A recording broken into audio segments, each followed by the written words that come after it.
Hello everyone, my name is Dr. Amy Irwin and I'm speaking to you from the University of Aberdeen. I'm sorry I can't be there in person to present this talk, but we're right in the middle of our exam period at the moment, so I'll be busy invigilating at the time that this event is going on. I'll be able to take your questions via Skype once this presentation is over. Today I'm going to talk about our approach to agricultural safety, which is essentially to conduct applied psychological research to find out more about farmer behaviours, the causes of accidents, and what we can do to make things safer for everyone. So this presentation will cover who the main members of the NTSAg team are, so the Non-Technical Skills in Agriculture team, what our backgrounds are and what our interests are. I'll provide a very quick overview of our main projects to date, and then I'll discuss the two most recent projects in a little more detail. Finally, I'll discuss two research reviews we conducted especially for this meeting. The first looks at psychological research examining safety communication strategies across multiple industries, and the second considers why farmers and farm workers might be hesitant to speak up about safety. So, if we start with the team, the NTSAg team is made up of academics and postgraduate students within the School of Psychology at the University of Aberdeen. I'm the lead researcher within the group. I gained my PhD in psychology in 2008 down in Nottingham, and I've been working at the University of Aberdeen since 2009. I've been conducting applied psychology research for 10 years, initially with a focus on healthcare. Later that expanded to include aviation and offshore drilling, and then from just over 5 years ago, one of my main research focuses has been on farming safety. I'm primarily interested in how non-technical skills, the social and cognitive skills that have been identified as crucial across all high-risk industries, might be explored and used to support farmer safety. Ilinka Ruxandra Tone is a master's student. She's nearing completion of her master's degree at the moment, and I'll be talking about her project examining livestock safety later in this presentation. Ilinka will begin her PhD research in September and intends to focus on non-technical skills in agriculture, and this will include the examination of issues surrounding conflict management and speaking up about safety. Letizia is an undergrad psychology student. She helped conduct the reviews on safety communication for this meeting, and she also helped collect data for the Tractor Situation Awareness project that you're going to hear more about in a moment. And finally we have Gabby. Gabby is our resident design genius, as is responsible for the leaflets and the checklist design that you should all have a copy of within your participant packs. Gabby is also a PhD student and he is studying graduate attributes. So the NTSAg research team takes an applied psychology approach to understanding farmer behaviours and the factors that might lead to accidents occurring. This can essentially be encapsulated with questions such as, why do farmers take risks sometimes? Is a stressed farmer as safe as a non-stressed farmer? To what extent does fatigue influence job performance? What are the situation awareness requirements when we're operating tractors? And so on and so forth. We conduct research to answer those questions and to help understand why farmers might behave in the way that they do. We also aim to develop practical tools that can hopefully be used to support farmers and make it easier to be safe at work. We freely share our work through academic publications, through educational leaflets, some of which you should have in front of you, and tools such as the newly developed Tractor Checklist. We also collaborate with a variety of farm safety organisations to try and figure out how to put our research findings to practical use for farmers. So we aim to work together with other organisations to make farmers safer. To date, we have conducted 5 main projects examining different aspects of farmer safety. I'm not going to discuss each of these in detail as I don't have time to do so, but if anyone would like further information on any of these projects, please do get in touch with me direct. So the first project used interviews to find out more about how farmers deal with adverse incidents on their farms, and to learn more about the skills they use daily and when dealing with any particular problems. This project indicated that farmers, similar to pilots, similar to offshore drillers, similar to nuclear power plant workers, truck drivers and a host of other industrial workers, used non-technical skills to help them manage different situations on the farm. These skills included skills like leadership, communication, decision-making, situation awareness, teamwork and task management. The next study, Project 2, surveyed farmers to see if there were any predictors of the extent to which farmers would use these non-technical skills. That study showed that safety climate, or attitudes to safety on the farm, and motivation to use safety equipment were closely linked to attitudes regarding non-technical skills. So it would appear that non-technical skills are part of the overall safety climate on a farm, and that good use or good attitudes towards these skills will be related to a positive safety climate, or a positive attitude towards safety. In Project 3, 4 and 5, we then moved on to evaluating particular non-technical skills in certain situations. This began with Project 3, which looked at farmer decision-making in response to risky scenarios involving a tractor. We then moved on to looking at decision-making when working with livestock, and then evaluating situation awareness in the context of tractor use. I'm going to talk a little more about Project 4 and 5 over the next couple of slides. So Project 4 has been led by Alinka as part of her master's thesis. This study used an online survey featuring 8 scenarios to investigate how farmers perceive and deal with some of the risks surrounding working with livestock. This was a major focus of our research recently due to the recognition that handling cattle is very high risk, and that 8 out of the 33 fatalities reported by the HSC involved cattle, such as being trampled or crushed.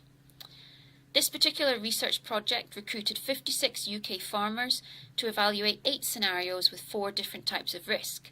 These were compromised performance, such as working while very tired, also included animal-related factors, such as handling a new bull or livestock, environmental factors, such as a lack of an escape route from a pen, and dealing with faulty equipment, such as an unsecured crush. The aim was to determine if farmers viewed each type of risk in the same way, or if there was a specific response or attitude towards particular types of risk. The results indicated that farmers viewed the risks associated with working while fatigued, working while stressed, and dealing with the environmental factor of a slippery floor as less risky than scenarios that depicted an unfamiliar bull or faulty equipment. Farmers also reported a range of non-technical skills when asked how they would deal with each scenario, and this included the importance of reading and interpreting animal behaviours as part of the skill of situation awareness, plus the importance of preparation and planning as part of the skill of task management. The results suggest that the risks of working while tired and stressed need to be emphasised further so that farmers realise how that can increase the level of risk that they're dealing with, alongside the provision of tools and strategies that can help minimise adverse effects, so learning to work safely whilst fatigued or stressed, or learning to minimise fatigue and stress, which would be the preferential option. The findings also indicated the importance of non-technical skills when working with cattle, and as such suggest that these elements, such as task management and situation awareness, could and should be considered elements within new training programmes as we move forward into the future. The final project I wanted to discuss, and which produced the checklist you should all have a copy of, was the Tractor Driver Situation Awareness Project. Situation awareness has been identified as an important cognitive skill when operating machinery. Certainly it's a skill that is trained specifically in airline pilots and offshore drillers, and has been shown to be important when driving a normal car, so it's a skill that each of you will likely use on a daily basis. Situation awareness has 3 main aspects: perception, or noticing what's going on around you; comprehension, which is interpreting that information using your knowledge and training; and anticipation, which is thinking ahead to consider what could go wrong or what actions you should take to avoid things going wrong in the future.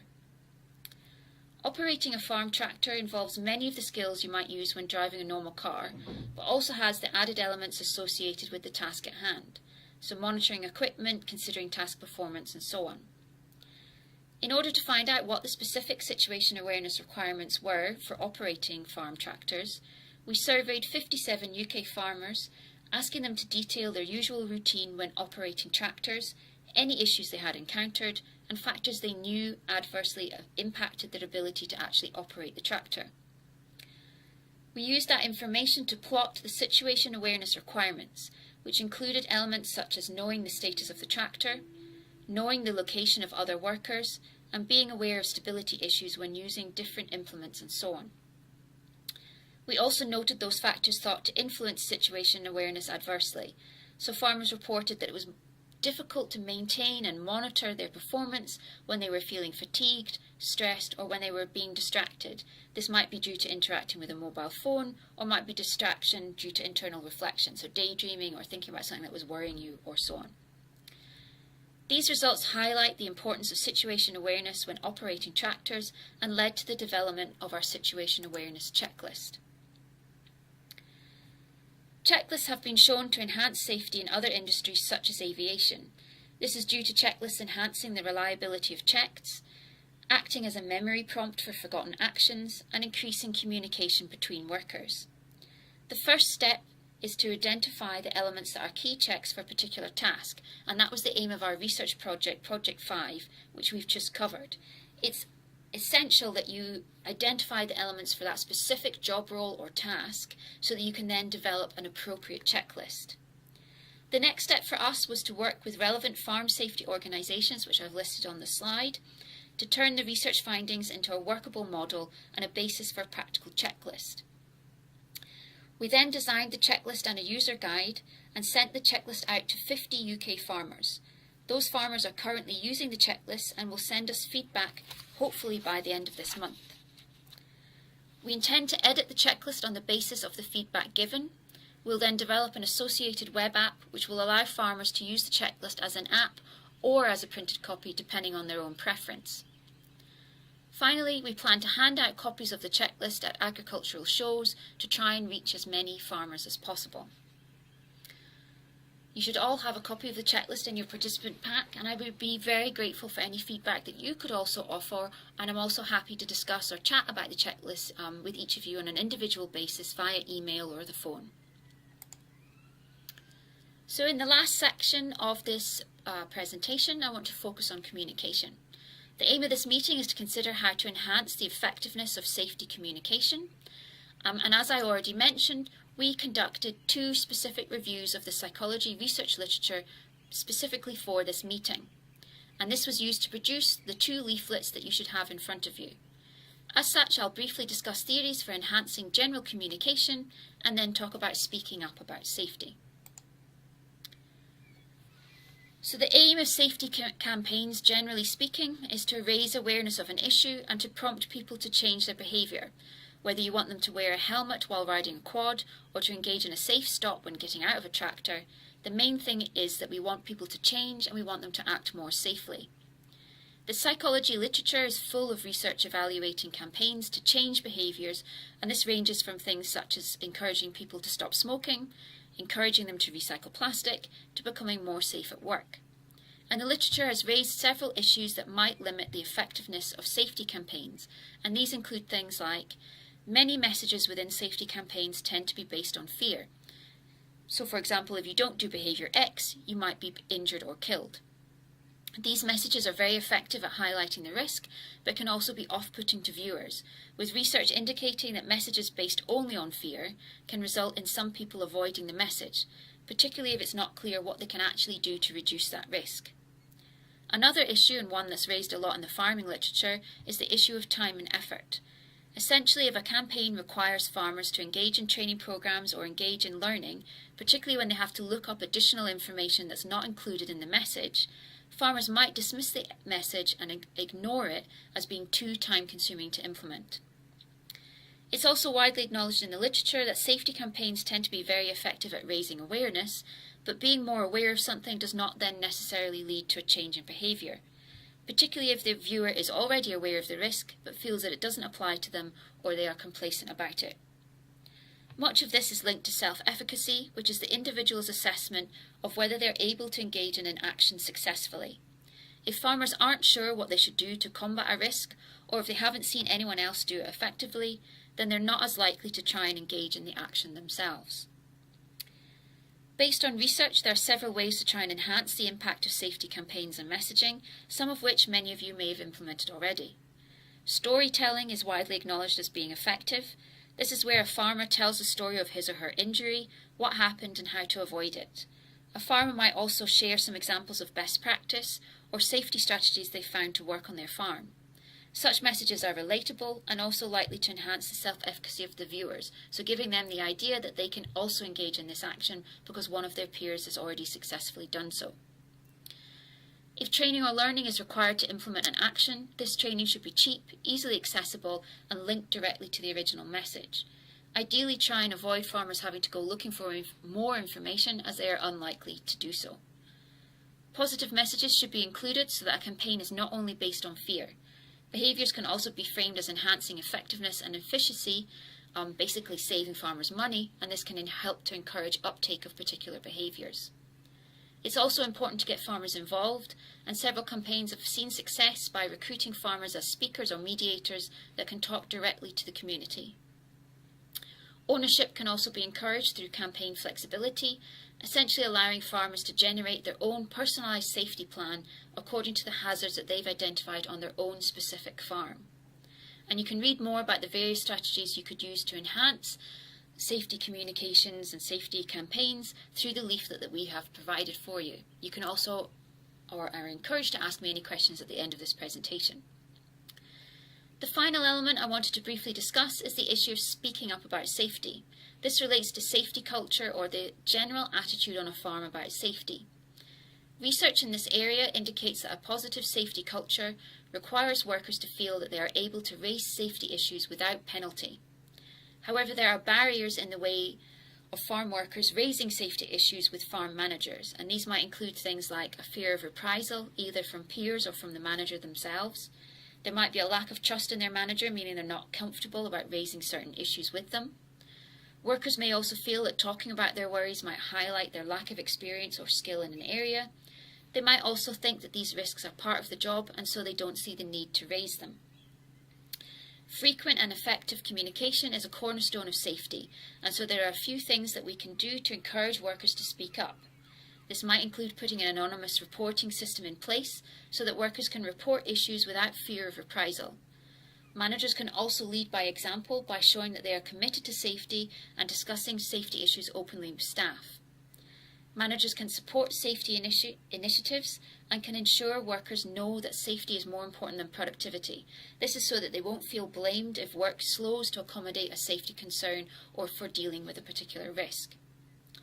There are also communication strategies to help support people speaking up, such as making an observation, using a clarification, making a request, or challenging a behaviour.